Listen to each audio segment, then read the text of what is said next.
ದೇವಾಲಯದ ಮುಂಭಾಗದಲ್ಲಿ ಆಶ್ಚರ್ಯದಿಂದ ನೋಡುತ್ತಿರುವ ಜನರ ಗುಂಪು, ಸ್ಥಳ ಪರಿಶೀಲನೆ ನಡೆಸುತ್ತಿರುವ ಪೊಲೀಸರು.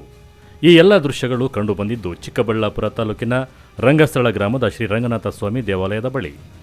ಬೆಳಗಿನ ಜಾವ ದೇವಾಲಯದ ಮುಂಭಾಗ ಅಪರಿಚಿತ ವೃದ್ಧೆಯ ಶವ ಕಂಡುಬಂದಿದ್ದು ಸ್ಥಳೀಯರ ಆತಂಕಕ್ಕೆ ಕಾರಣವಾಗಿದೆ. ಸ್ಥಳೀಯರು ಪೊಲೀಸರಿಗೆ ಮಾಹಿತಿಯನ್ನು ನೀಡಿದ್ದಾರೆ. ಘಟನಾ ಸ್ಥಳದಲ್ಲಿ ವಿಷದ ಬಾಟಲಿ ಪತ್ತೆಯಾಗಿರುವ ಹಿನ್ನೆಲೆ ವೃದ್ಧೆ ವಿಷ ಸೇವಿಸಿ ಸಾವನ್ನಪ್ಪಿರುವ ಶಂಕೆ ವ್ಯಕ್ತವಾಗಿದೆ.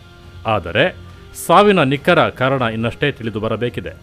ಮೃತ ವೃದ್ಧೆಯ ಗುರುತು ಪತ್ತೆಯಾಗದ ಹಿನ್ನೆಲೆ ಪೊಲೀಸರು ಮಾಹಿತಿ ಸಂಗ್ರಹ ಕಾರ್ಯದಲ್ಲಿ ತೊಡಗಿದ್ದಾರೆ. ಇದು ಬೆಳಗ್ಗೆ ನಮ್ಮ ಅಜ್ಜಿ ಬಂದು ರೆಸ್ಟ್ ರೂಮ್ಗೆ ಅಂತ ಬಂದಿದ್ರು ಈ ಕಡೆಗೆ. ಆವಾಗ ಯಾರೋ ಹಿಂಗೆ ಮಲಗಿದ್ದಾರೆ ಅಂತ ಹೇಳ್ಬಿಟ್ಟು ನೋಡಿಬಿಟ್ಟು ನಮಗೆ ಬಂದು ಹೇಳಿದ್ರು. ಹಿಂಗೆ ನಾವು ಬಂದು ನೋಡಿದ್ರೆ ಅಮ್ಮ ಸತ್ತೋಗಿದ್ರು. ಇಲ್ಲಿ ಈ ಊರವರ ಅಂತ ಹೇಳಿ ಊರ ಜನಕ್ಕೆಲ್ಲ ತಿಳಿಸಿದ್ವಿ. ಆಶ್ರಮ ಇದೆ ಪಕ್ಕದಲ್ಲಿ, ಆಶ್ರಮವ್ರಿಗೂ ಫೋನ್ ಮಾಡಿ ಕರೆಸಿ ನೋಡಿದ್ರು. ಅವರು ನೋಡಾದ್ಮೇಲೆ ಯಾರು ನಮ್ದಲ್ಲ ಅಂದಮೇಲೆ ನಾವು ಪೊಲೀಸವ್ರಿಗೆಲ್ಲ ಫೋನ್ ಮಾಡಿಬಿಟ್ಟು ಹೇಳ್ತೀವಿ. ಪೊಲೀಸವ್ರಿಗೆ ಫೋನ್ ಮಾಡಿ ಹೇಳ್ಬಿಟ್ಟು ಮತ್ತು ದೇವಸ್ಥಾನ ಇನ್ಚಾರ್ಜ್ ಯಾರಿದ್ದಾರೆ ಅವ್ರಿಗೆ ಫೋನ್ ಮಾಡಿ ಹೇಳಿದ್ವಿ. ನಮ್ಮ ಅಜ್ಜಿ ಬಂದು ನಮ್ಗೆ ಹೇಳಿರೋದು, ನಮಗೆ ಗೊತ್ತಿಲ್ಲ ಅದೆಲ್ಲ. ಏನೋ ಸಾಯಿಸಿಲ್ಲ ಅಂತ ಅನಿಸುತ್ತೆ ಸರ್, ಅದು ಕುಡ್ದು ಏನೋ ಸತ್ತೋಗಿದ್ದಾರೆ ಅವರೇ ಬಂದು ಅನಿಸ್ತಾ ಇದೆ ನೋಡಿದ್ರೆ.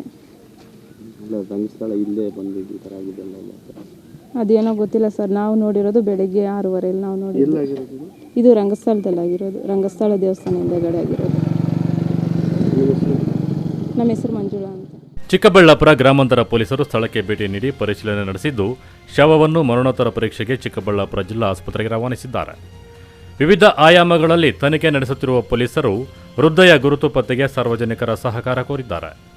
ಒಟ್ಟಾರೆ ರಂಗಸ್ಥಳ ಗ್ರಾಮದ ಶ್ರೀ ರಂಗನಾಥ ಸ್ವಾಮಿ ದೇವಾಲಯದ ಬಳಿ ಅಪರಿಚಿತ ವೃದ್ಧೆಯ ಶವ ಪತ್ತೆಯಾಗಿರುವುದು ಸಾರ್ವಜನಿಕ ಭಕ್ತಾದಿಗಳಲ್ಲಿ ಮತ್ತಷ್ಟು ಆತಂಕ ಹೆಚ್ಚಿಸಿದೆ. ಕ್ಯಾಮರಾ ಪರ್ಸನ್ ಪ್ರವೀಣ್ ಜೊತೆ ಕಳವರ ಅರುಣ್, MMTV ನ್ಯೂಸ್, ಚಿಕ್ಕಬಳ್ಳಾಪುರ.